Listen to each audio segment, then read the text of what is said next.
Hi, Kathy G here, and I'm here to share with you some tips about how to know that you're not buying a bad home. One of the things, and probably one of the biggest things that you need to help notice, and if you have a good realtor worth her salt, she will notice some of these things too and call attention to it. Not that I'm a inspector, I'm not, but some things are just kind of obvious. So when you see any cracks in the driveway, sometimes that's just settling and that's okay, but just keep in mind those things. And cracks along the sides of the house on the bottom, that'll kind of indicate that there might be some could be foundation issues. Those are things to look for. Water damage, always look for water damage on the ceilings, in the bathrooms, around the vents. If there's a skylight, look for that. Look for those things. So that doesn't necessarily mean you're getting a bad home if there's been some leaks, but definitely going to be something to take care of, and to see if they have taken care of, the seller is taking care of it. The other thing is, besides that, just to check the windows, make sure there's no cracks, just to make sure there's no condensation, I can say it.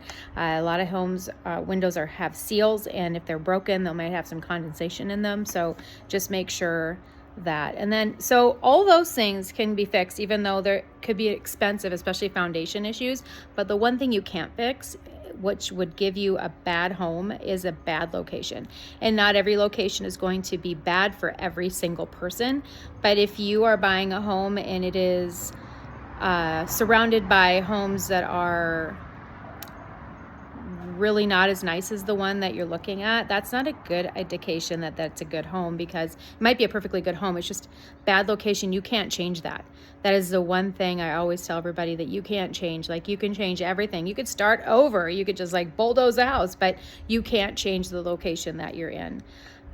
So the other thing is to make sure that it's not too expensive. And that is really huge, especially for first-time home buyers, because banks will tell you that you probably can afford more than you really would be comfortable with. So just make sure that you are doing your due diligence, making out a budget, and just double checking that you can afford that house. Don't forget the insurance, the homeowner's insurance, and don't forget that you do have to pay taxes, and that'll be wrapped into that monthly payment. So if you have an app that shows you what your monthly payment would be, don't forget to add those two things in. And depending on the house and the location, they could be $1,200 to $2,400 a year or more, depending.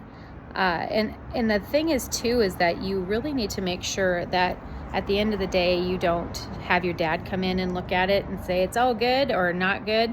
You need to have an inspection. And I mean, that is just something that I always recommend, and any good realtor would really recommend. I mean, we can't force you to do that, but if you have an inspection, that'll help a lot to know some stuff that you might not even notice.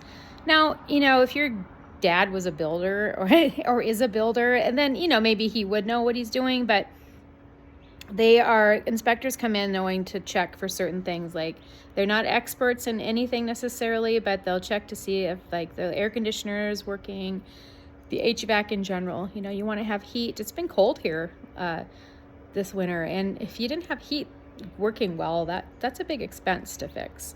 So those are the biggest tips that I have for you. A bad house is not poorly decorated, or have pink walls, or even have a kitchen that's not as functional as you'd like. That doesn't mean it's a bad house. That just means it needs some fixing up. A bad house is something that's going to cost you tons of money, or it won't be a good resale option for you if you want to try to resell it. So don't buy the best house in the neighborhood, and don't buy a house that's in a bad location for you, because it's probably not in a great location for anybody. So that's all for now.